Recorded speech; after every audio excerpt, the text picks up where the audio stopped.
President Bola Tinubu has replaced the ministerial nominee, Maryam Shetty, choosing two others, Festus Keyamo and Dr. Mariya Mahmoud. This was revealed when Senate President Godswin Akpabio read out a letter by the President at Friday's plenary session.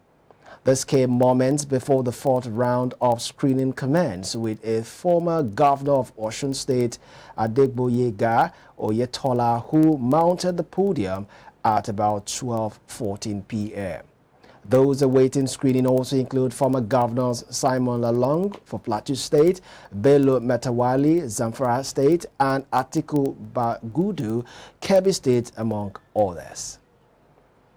Former governor of Kano State, Dr. Abdullahi Ganduje, and former spokesman of the Senate, Senator Ajibola Basiru, on Thursday emerged as the national chairman and secretary of the All Progressive Congress.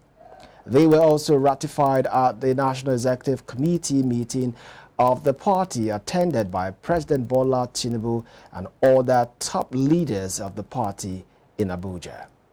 Ganduje assumed that running the APC would no longer be business as usual, with the party appointing an external auditor to probe its finances. The party mandated its National Working Committee to consult with all relevant stakeholders, evolve an acceptable zoning formula, and fill other vacant positions within its fold.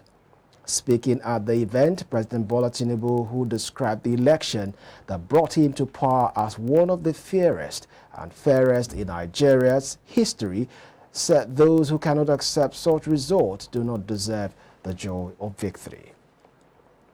A former vice president of Nigeria, Atiku Abubakar, has warned the economic community of West Africa not to travel the road of military hostility to resolve the leadership crisis in Niger Republic. President Mohamed Bazoum was overthrown in July 26 by his own guard in the region's third purge in as many years, following takeovers in neighboring Mali and Burkina Faso. The regional body had threatened military intervention in Niger following the coup in the country, but in a tweet on Thursday evening, Atiku faulted the plan. Atiku said using military hostility may exacerbate the status quo, adding that the crisis requires diplomatic engagement, which must mean that the channels for dialogue should be well sustained. Atiku said the purge is even more worrisome because the number of states that have witnessed military intervention in the last 3 years in the sub-region is increasing. The People's Democratic Party's presidential candidate in the 2023 election also warned the military insurrectionists in Niger that the world cannot afford to wait for too long before this crisis is resolved reasonably. The Acting Inspector General of Police, Olukayode Egbetokun, on Thursday played host to the Acting Comptroller General, Nigerian Customs Service, Adewale Adeni, at the Louis Edith House, Force Headquarters in Abuja. The meeting served as a platform for both agencies to seek ways to strengthen cooperation across all areas of their respective operations, especially border control. The Force Public Relations Officer Olumuyiwa Adejabi, who made this known in a statement on Thursday, said discussions focused on areas such as joint training programs, enhanced border patrol efforts, improved investigation techniques, and the establishment of a mutual working relationship with better internal security in the nation. Meanwhile, Igbetokun also paid a visit to the chairman of the Police Service Commission, Dr. Solomon Erasi, on Thursday at the Commission's corporate headquarters, Jabi, Abuja, to discuss crucial issues aimed at enhancing the mutual relationship between the police force and the Commission. During the meeting, both leaders emphasized the importance of cooperation and coordination to ensure the effective delivery of law enforcement services and to uphold the principles of justice and safety for all citizens. The Lagos State Police Command has paraded 39 fresh criminal suspects after the launch of Operation Flush by the State Commissioner of Police CP Idowu Owohunwa. The State Police Public Relations Officer Benjamin Hundeyi, in a press brief at the State Command in Ikeja, said the police has arrested those involved in the murder of a police officer, Inspector Sunday Akpochi. The PPRO said police also arrested a 48-year-old woman who specialized in diverting people's goods from Tinkan Port, adding that 2 suspects were arrested for vandalizing bridge rails.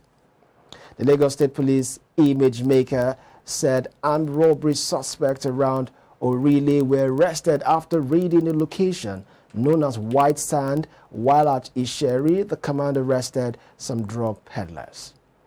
Items recovered from the suspect include firearms, hard drugs, fake dollar bills, and free vehicles, among others. 39 suspects. We also have 6 arms recovered, 26 live ammunition, 2 expended ammunition, and some other arms, battle axe. We also have 4 vehicles recovered today, hard drugs, counterfeit currencies. We also have bridge railings from vandals, bridge railings, and so on. One Emmanuel reported that one Samson Olusegun, a truck driver attached to his own company, was assigned to convey a 40-feet container with 1,040 bags of powdered milk worth about 60 million naira from a Papa Tinkan Wharf to Wamco PLC on Acme Road, Ogba. However, Samson colluded with some other people, diverted the truck, and offloaded the truck into another truck and sold a total of 491 bags of those powdered milk worth 36,700,000 naira. They sold it to a woman who has been doing this for a long time. That's what she does for a living, to divert other people's goods and sell the content. She's also here with us today. The woman is Azimi Abdulakim, aged 47. The announcement by Governor Ahmadu Fintiri of Adamawa State that he was appointing a 47-strong media team has been met with anger and ridicule.